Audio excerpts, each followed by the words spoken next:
everybody, what's up and welcome back to my channel. Thank you so much for stopping by for today's Dazzled or Disappointed, and it's going to be on the only eyeshadow I picked up during the Sephora VIB sale, and that is the Melt Cosmetics Rust palette. So if you've been with my channel for a little bit, you know I do really like the brand, although it can be a little bit hit or miss. I would say more hit than miss, but for the most part, I really do enjoy the formula. I really like the shades the brand puts out, and so this one was a must for me. So I've been playing with this for a little while. I've got some thoughts for you, I've got a demo. We're just gonna go through it all. So if you're interested in seeing if this palette worked for me, then just keep on watching. Okay, in typical Dazzled or Disappointed fashion, we're gonna go ahead and go through the description and the details from the Sephora website, and then I will take you into the palette and swatches from there. So first off, the palette does retail for $58. As of right now, with the sale, you can get that percentage off based on your tier, on your point tier at Sephora. But it says it's a palette with 10 bold pigmented shades in warm neutrals and treasured metallics. You guys know I am all here for the metallics. Neutrals isn't really my thing. I prefer the bold, really stand out shades like neon shades, but on occasion I will go for a neutral palette, especially if it looks really amazing. It's free of parabens. Product is also vegan, cruelty-free, and gluten-free. Before I started filming, I had been looking on the box for the little cruelty-free symbol because I could not remember if Melt was or was not cruelty-free, and I did not see it on the box. However, the description does say that they are. So if you know more about that, just let me know in the comment section below. Let the group know in the comment section below. But based on the description, they are cruelty-free and gluten-free. It says, open your eyes to a new era of rust, 10 essential shades of warm neutrals and treasured metallics that weather the test of time. Soft and rich hues for transitions and blending, burnt browns for ultimate definition, paired with earthy foils for eye-catching dimension. So that's what we've got going on there. Let's go ahead and go into the actual product. So first off, the box does match the palette itself, which again, I've told y'all before, that makes me happy because when the box is different from the actual palette cover, I tend to keep the boxes, I know, but that's how much of a sucker for packaging I am. But in this case, the box does match the palette. Not much on the back here except for the ingredients application. It's made in the USA, and it does have a 12-month shelf life. I noticed they also have a little symbol, like a recycle symbol, definitely encouraging people to recycle this once they're done. So then going into the cover of the palette, if you have already watched my haul, then I told you how impressed I was with the presentation of the cover of this palette. It's really pretty. I feel like there's a lot of attention to detail. It's very simple, but you can tell there's a lot of attention that went into this. This bronzy portion is textured. It feels really, really nice. And then on the back, there is more of that bronzy. There's more bronze than black matte back here than there is on the front. So I never used to buy the Melt stacks just because I never could see myself paying that much for like 3 or 4 shades in a stack. And that really was my only reason for not purchasing. However, now that they do palettes, that's a lot more appealing to me. So I don't have a whole lot of information to compare to you on whether this is going to compare to the stack or not.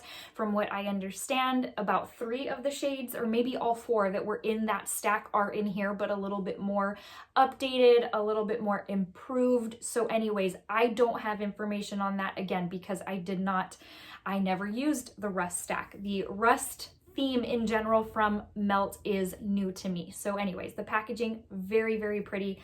I love it. And I am, again, all for packaging. On the inside, it has your typical mirror, and then it does have 10 shades on the inside. 3 of them are your standout metallic type shades, the type that I am always here for, and then the rest are mattes. And if there's one thing that I feel Melt does right, it's matte shades. They do them very, very well, and we'll go into more of that later so that I can let you know if I found the same to be with this palette. But overall, I do find their mattes to be very easy to work with. So definitely very earthy tones, very neutral, very A palette really has to speak to me, especially when it's a neutral palette, for me to really want to reach out and purchase it. But we already know, based on the fact that I have this in my hand, that it did speak to me and I wanted to get my hands on it. So let's first go ahead and go into the swatches for this palette, and then we'll go into the demo so that we can see what I did on my eyes today. We'll put that on together, and then we'll go into final thoughts from there. I'll be right back with those swatches. For the first 4 shades, we've got Classic, Antique, Erode, and Rubbish. Now, the first couple, overall, they're very, very creamy, these mattes, but the first couple are insanely creamy to the point where if you go in too much, it gets a little clumpy. I just wanted to point that out so that y'all don't look at that and say, what's wrong with that shadow? So that's what these 4 look like right here. Again, one swipe swatches is what I typically do so that you can see, you know, what the pigmentation looks like. I also always say you can't judge an eyeshadow by its swatch. It could swatch great and then be horrible on the eye, and vice versa. It could swatch horrible and be amazing on the eye. But that is what we've got for the first 4 mattes. I'll be right back with the next set. Here we go with the next 4. It's Tarnish, Rust, Redox, and Mar. Redox, right? That's how you pronounce it? Let's see. Now, again, one swipe swatch and it is really, really incredible. Super intense, very, very pigmented. You can tell which 2 are the metallics of this group, but definitely some rich pigmentation there. The last 2 are Ravage and Rot. Now, it says Rot 2, like Rot squared. So that makes me kind of believe that that is one of the ones that used to be in the stack. I don't know. I'm just taking a guess. Again, I did not own that stack, and I didn't do really any research other than what I have read in the past. I didn't really pay a lot of attention as to which shades were part of the stack that are also part of this palette. But just based on the name, I don't know, gives me that implication. That's what those 2 look like right there. Super rich, super opaque, very, very deep. You could go real smoky real fast with those. So that being said, we're done with swatches, and now it's time to go into putting this on my eyes right now. So let's get into that, and we'll be back with final thoughts. All right, guys, we're going to start out nice and fresh with the shade Antique and a blending brush. And I'm just going to place this on the inner portion of both my crease and my lid. I am not being any kind of careful on where I'm placing this. I just want it to be on that first portion of both my lid and my crease. This is a very pigmented shade for being so light. Next, I'm going to go in with the shade Rubbish and another blending brush. This is a very poopy kind of color. I don't know how else to describe it, but I'm placing this on the rest of my crease, just kind of connecting it to that Antique shade that we placed before. I do go in with a couple of layers on this, but it's also very pigmented and I could have just done with one. Next, I'm going to go into the shade Tarnish and a shadow brush. This one is very, very pretty on its own. So I'm placing it down just in a layer, but we're going to come back later on and intensify it. They are lovely on their own, but we're going to wet our brush here down the road. Next, I'm going in with the shade Ravage, and that same brush, I just flipped it over. And this is what I'm going to use on my outer crease. I opted not to use the deep matte because we're going to use that here also down the road for liner, but it's very, very pretty. Again, I did go in with a couple of layers just to really get that desired intensity. Next, I'm going to go in with the shade, I don't even know how to say this, Rot 2, Rot squared, who knows. But I'm just placing this where I would usually place liner. I don't typically do shadow liner, but this one is very pigmented and makes it very easy to do liner and a wing, which again, I don't typically do a shadow because I usually have to hold my breath when doing a winged liner so that I don't jack it up. What can I say? But this made it very, very easy.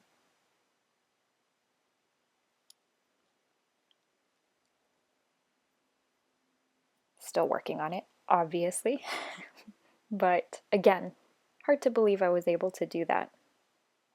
And now I'm going to go in with the shade Erode, very, very pretty mustard yellow shade, and I'm going to place this on the lower lash line. Typically I kind of tie in a shade that I used on the top, but this one is very unique and stands out quite nicely, so I used it on the lower lash line.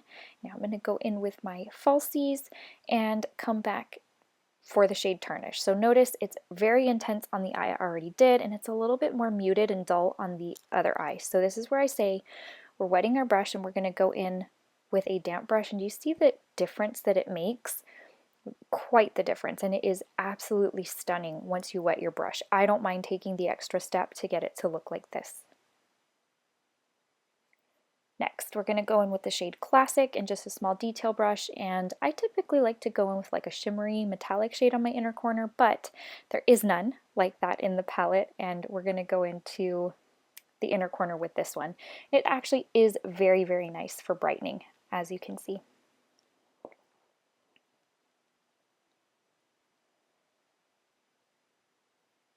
And that brings us to the end of this demo, guys. I hope you enjoyed.